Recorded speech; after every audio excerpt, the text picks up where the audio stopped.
Moro moro! Tällä videolla ajetaan kylmä ja luminen talvipyöräreissu. Tervetuloa Peesiin!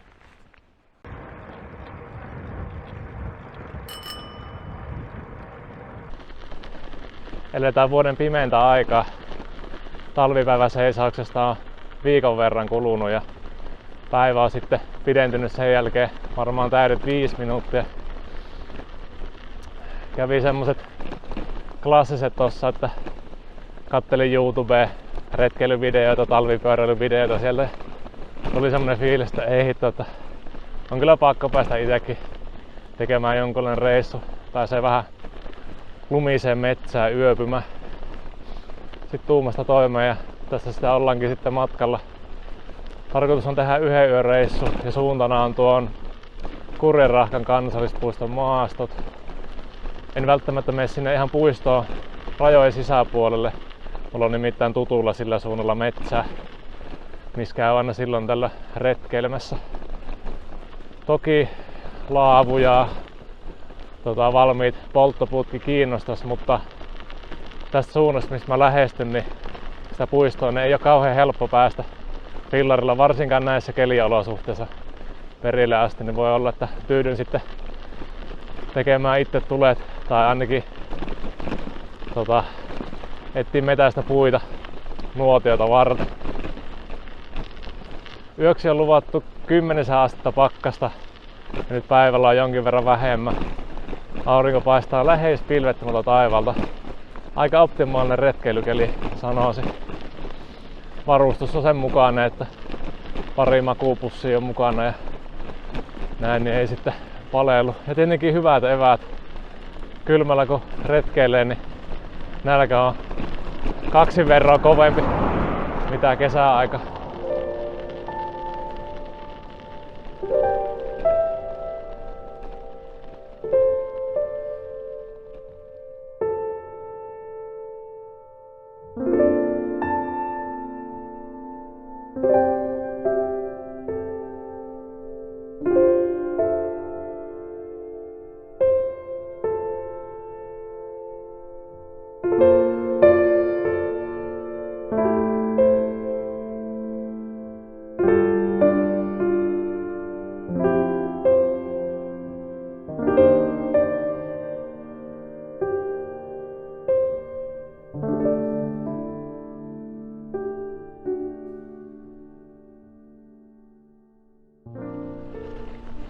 On tää hiekkatieosuus tästä tämän päivän reitistä niin yllättäen vähän paremmassa kunnossa kuin tuo maantie.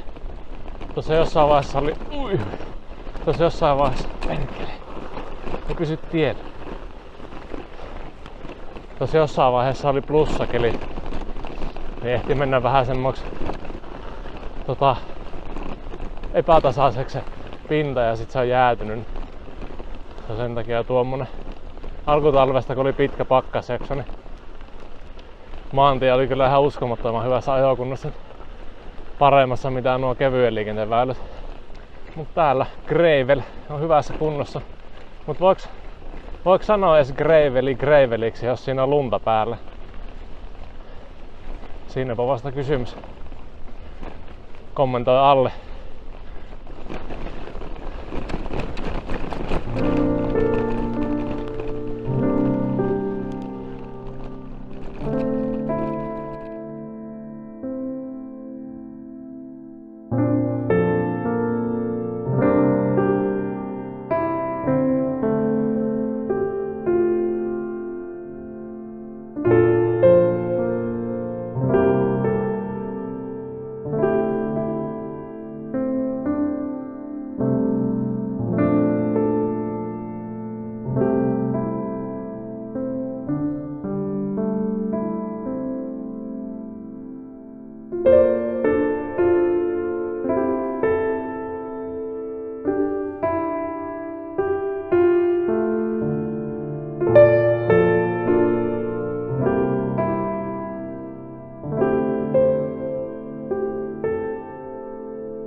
viimein perillä leiripaikalla. Oli pikkasen enemmän lunta noilla metsäteillä mitä ajattelin, mutta kyllä ton pyörän kanssa nyt sitten taluttamalla tai työntämällä pääsi perille. Nyt on semmonen nälkä, että pitää syödä ensin eväät ennen kuin jaksaa alkaa mitään nuotiopuita katteleet tai leiriä laittaa muuten pystyyn. Aurinko varmaan pikkuhiljaa tuosta painuu maille, niin tässä on hetken aikaa vielä nauttia valoisesta metsästä ennen kuin pitkä yö laskeutuu sitten ylle.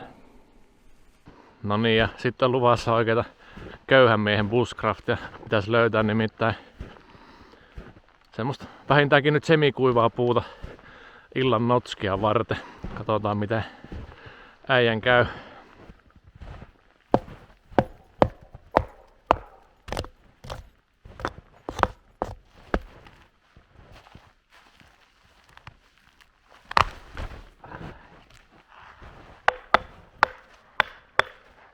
Sehän oli helppo homma.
Ja tervetuloa Japen pyöräjuttujen retkiherkkukeittiöön.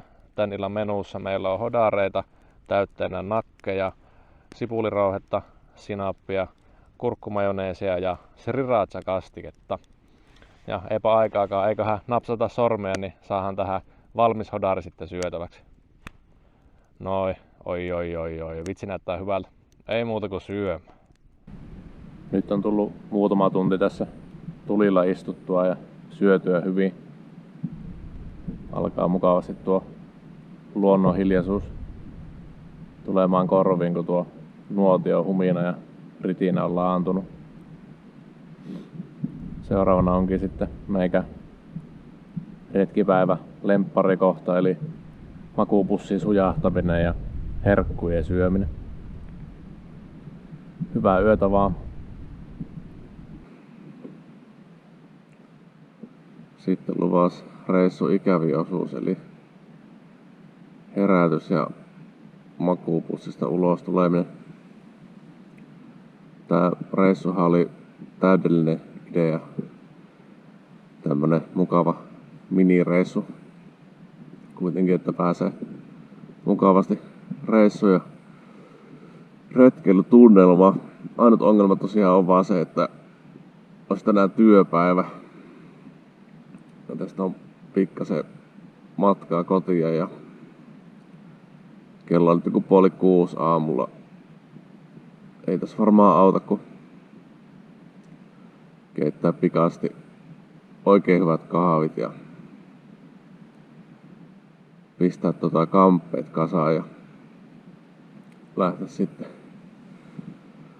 tunkkaamaan tonne metsään ton pyörän kanssa, niin kun pääsee siihen tielle.